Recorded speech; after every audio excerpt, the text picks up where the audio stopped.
Now our next topic is till death, and it comes from the passage in Mark chapter 10, verse 9, where it says, "Therefore, what God has joined together, let no one separate." Now this was Jesus explaining that divorce was not God's desire for mankind. Jesus is saying this because people's hearts had become stubborn and hard, and God had permitted Moses to give the commandment to give a certificate of divorce for your spouse. That's right. And this is what Jesus goes on to explain in Mark chapter 10, verse 4 through 5. He says, "They said, 'Moses permitted a man to write a certificate of divorce and send her away. It was because your hearts were hard that Moses wrote you this law,' Jesus replied." Now, unfortunately, we view marriage in America to be a returnable commodity or our spouses as disposable most of the time. In this day and age, many people haven't a clue about the concept of staying married for life. We live in a time like no other. We upgrade to a newer and better model of just about everything, and unfortunately, that includes our soulmates also, right? Yeah, that's right. And if we don't like something or we get bored with it, it's gone. And unfortunately, the majority of married couples have the same attitude about their marriage. Personal choice has become the top priority in America, with more of a focus on the me and the I. The first step to marriage that will last is to remember that God joined you together, not a man or a woman. And the vow says, for better or for worse, for richer or for poorer. They should also say when it gets boring or when it's Right. exciting. That's right. Now, we know that relationships in general have their ups and downs, yet we seem to take marriage so lightly anymore that we treat it like an object, a disposable object like a cell phone or a car or your hard drive or something like An that. iPod. Yeah. That's right. Now, we think marriages are not perfect all the time or exciting or happy, you guys.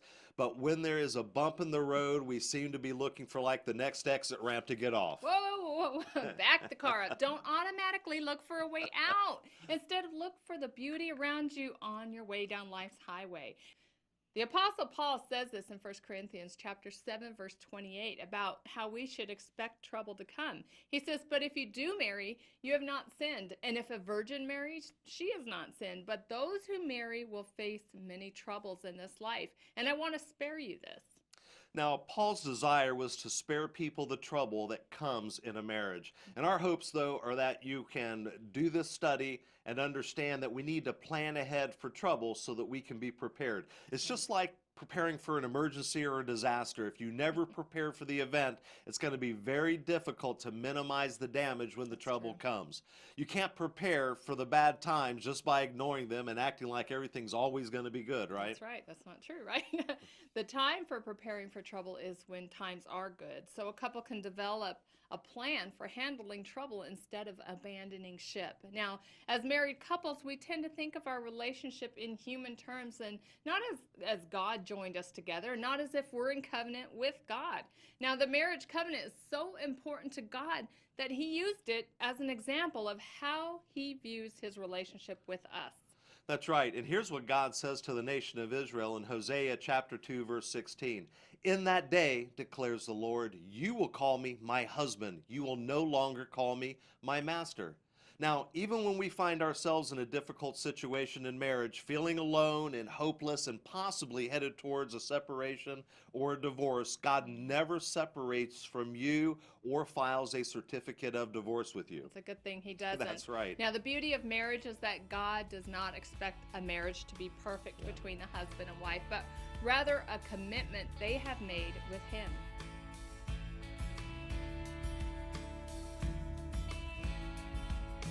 Thank you for joining Les and Tracy King for A Word on the Word. Visit awordontheword.tv to receive their latest audio or video broadcast. A Word on the Word is sponsored by First Century Ministry